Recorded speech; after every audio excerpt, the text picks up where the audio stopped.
Y'all know I love talking about thrillers I love, but today let's talk about ones that you should skip.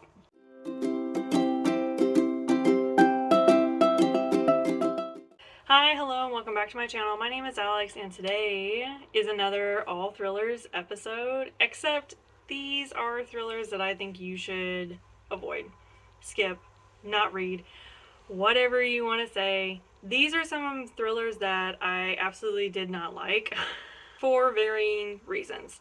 So basically, these are all thrillers that I gave 3 stars or less, and 3 stars for me means I didn't like it, but it was a subjectivity issue. So like I could see somebody else liking it, and then anything below 3 stars is like straight up didn't like it, won't recommend it to anybody. I'm not going to talk about the ratings for these. This time around, it's just going to be like three stars or lower means I didn't like it. So yeah, it's thrillers that I basically didn't like. Before we get into it, make sure you hit all the buttons down below so you know when I'm posting. I post every week, and all we do on this channel is talk about books. So if you like listening to people talk about books, here I am every week doing just that for you. So I initially wanted to make this like one episode because I was like, I already have like a lot of series happening on my channel. But I started making the list, okay, and the list got so big. If you guys don't know, I'm super picky about thrillers. Like, it's very rare that I gave thrillers 5 stars because I'm so picky. Like, there's just not that many perfect thrillers for me. But I also really like thrillers, and so I'm always like super hopeful that they'll turn out. So if they got the 3 stars, that means like I don't like to do that. Like, there had to be issues, like fundamental issues for me to be that upset about it because I just genuinely like reading thrillers. So yeah, I was really shocked at how big the list got very quickly. And so yeah, we're just going to break this into parts. This is going to be part 1 of disappointing thrillers, or thrillers I think you should skip, or whatever you want to call it. So let's not waste any more time. Let's get into it. I've pulled 3 titles for you today randomly. The first book on this list is My Sister the Serial Killer by Oyinkan Braithwaite. I think I've said that right. Okay, so I was so excited about this book. Not even joking. Like, the cover was really giving, the description for this book was really great because it was saying a lot about like dark humor and things like that, and I love books that have a lot of dark humor. So like, let's get into the premise real quick. We have a female main character, and basically the book opens with her getting rid of one of her sister's boyfriend's dead body, and she immediately says like, this is not the first time that she's had to get rid of a dead body for her sister. And at some point she's like, what constitutes a serial killer? Is my sister a serial killer? Because how many times do you have to kill somebody before it becomes a serial killing? And so her little sister kind of has this habit of her boyfriends turning up dead and it being like self-defense or something like that, but she's very like clear to her big sister that they cannot go to the cops, they cannot report it, etc., etc. And so she's starting to think that maybe this is not as cut and dry as her sister's making it sound. And she works as a nurse, and she finds out that her sister is now trying to date a doctor that she works with that she's also like kind of has a crush on. So now she's come up with this dilemma of, do I let my sister date this guy that I like? One, because like I want to date him, but two, like there's a really good chance that he might end up dead randomly. Or should I like step in and keep that from happening? And yes, there's lots of dark humor happening here, and I really love that. And I sat down and I read this book in one day, which is like unheard of for me. The reason I read it so quick though was because I knew if I put it down and stepped away, I wouldn't come back to it. This book really fell flat for me. I thought the premise was so good, and I thought the comedy at the beginning was really selling the story, but the further we got into it, like the more disappointed I became. Like, everything started to fall flat. There was not a lot of backstory happening here. There were a lot of openings for the backstory to be told. Like, I was waiting for this big reveal on the family because there seemed to be some kind of like undercurrent happening there, and it never came out. We never got the full story about this family, even though there were tons of lead-ins for a backstory that we never got. The ending was super disappointing. I don't know what she was going for with this book. it just felt really one-dimensional when it could have been so much better. So yeah, I don't know. I don't know what everyone saw in this book because I definitely didn't see it. I don't understand the hype around this book. It just didn't deliver very much for me. It was not exciting as the opening made it seem like it was going to be.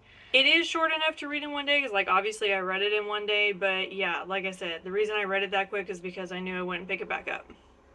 I knew it would sit there and torment me and I would, like, be hard pressed to finish it. So yeah, I say skip it.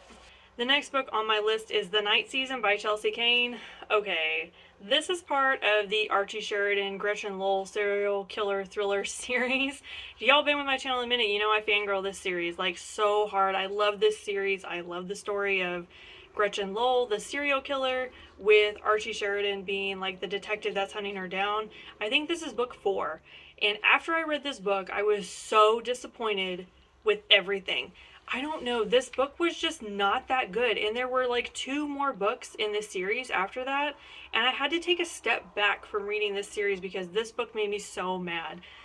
I was so afraid that Chelsea Cain had tanked the entire series because this book did not deliver the way that the other ones did. Luckily, like the 2 books like after that were not like this one, and she did not tank the series, and I think that it ended up being okay.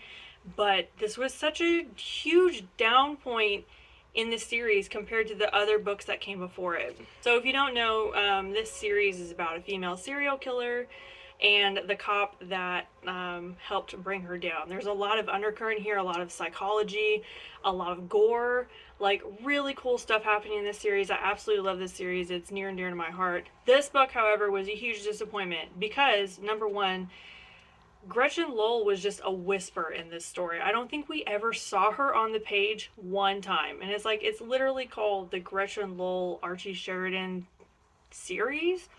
And she was not even mentioned in this book. That is a huge part of the story that I thought was really disconnected. And it's like, this part of the reason why we kept reading all this time. I do love the side characters in this book, but the side characters were not enough to carry this book on its own. And they sort of made us care about a side character that they've not previously asked us to care about in depth so much that it was like, I didn't really understand how we were supposed to do that. I don't understand how this storyline was supposed to carry us through the entire book when we've never been asked to like deeply care about this character before, which is another situation. Like, this side character had been a side character for the entire series, and we've never actually been asked to critically think about this character until now. And now all of a sudden we're supposed to be dumping all of this emotion and connection into this character that we really don't know that much about, even though they've been in every book since the beginning. A lot of issues, okay? And then I just didn't think the killing aspect in this book was connected. I don't know. There was a lot of disconnect happening in this book. This almost felt like a standalone side quest in the story of Gretchen Lowell and Archie Sheridan. And it felt so out of place to me. But if you're gonna read the series, unfortunately, you do have to read this book. But like, it's one of those things, you just like stomach it down and move on, because the 2 books after that are actually pretty good. And the 3 books before this one are actually pretty good too. So yeah, I wouldn't say skip it, because if you're reading this series, you do need this book, but this was my least favorite book that she's written in this series. And yeah, it almost put me off the whole thing. Okay, this is the last one on the list today. It is Behind Closed Doors by B.A. Paris. Okay, I have so many mixed feelings about this book, because honestly, it's not a bad thriller. It's really not. I thought the twist at the end was done pretty well. It's just that, like, okay, let's do the premise before I get too far into it. We have a female main character that has a sister that she's the sole guardian of, that has developmental issues. I can't remember quite what it is. I feel like it's maybe Down syndrome, but it might be something else. I'm sorry, I just can't remember. She's kind of just accepted that she's probably never going to get married. She's probably never going to find someone to spend her life with, because she comes with a lot of baggage, right? And so she eventually does find this guy that seems to be like the perfect guy, and she marries him, and she's in love, and then all of a sudden this marriage turns into something that she's really not prepared for. Everything kind of takes a turn, and then all of a sudden the story shifts, and that's where we are with everything. Like, that's the thrilling aspect of the story, and I won't go into it anymore because it will ruin like a lot of aspects of the story. Like I said, I think the twist on this book was really good. Did I love the ending? Absolutely. I loved the ending of this book. I thought it was wrapped up so neatly and tightly, and I thought it delivered on a lot of different levels. However, almost everything that we did leading up to the ending felt so precarious and so unstable that it didn't really become believable to me. I feel like if you accidentally bumped this story too much, everything would have fallen apart. Literally, if anybody had said anything to this woman, to the sister, to the husband, everything would have came down. And I just don't understand how plausible that is. I really don't. Unless you're just one of those people that are like literally everybody minds their own business all of the time. There is not a person in this world that always minds their own business, okay? I don't know how you could actually surround yourself by people who only mind their own business. Especially when we're in like a small town, a small community, neighborhood, which we were in this story. Like, they were a tight-knit community. I don't understand how anybody kept their nose in their own business. Because that's all it would have taken. That's all it would have taken is one person putting their nose in their business, and everything would have came crashing down and unraveled so quickly.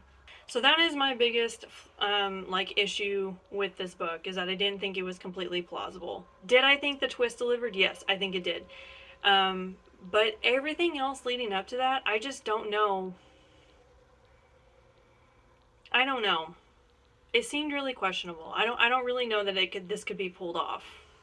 And if you've read it, maybe you know what I'm talking about. And if you've not read it, I don't know. You just have to roll the dice. It may have hit different for somebody else. I would say skip this. I haven't read much else of B.A. Paris, but maybe I will. Maybe I'll see if like it's just this one book that I've had issues with. But yeah, I had trouble with the mechanics on this one.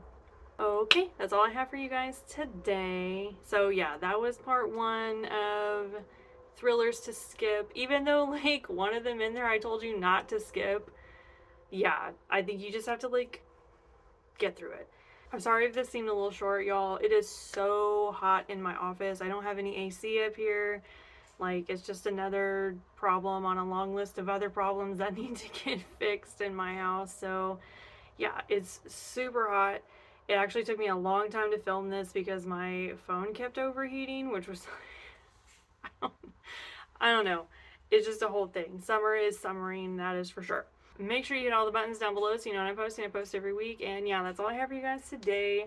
Leave me a comment. Let me know if you liked these books, if you didn't like these books, if you've read them, if you've not read them, whatever. Tell me some of your favorite thrillers.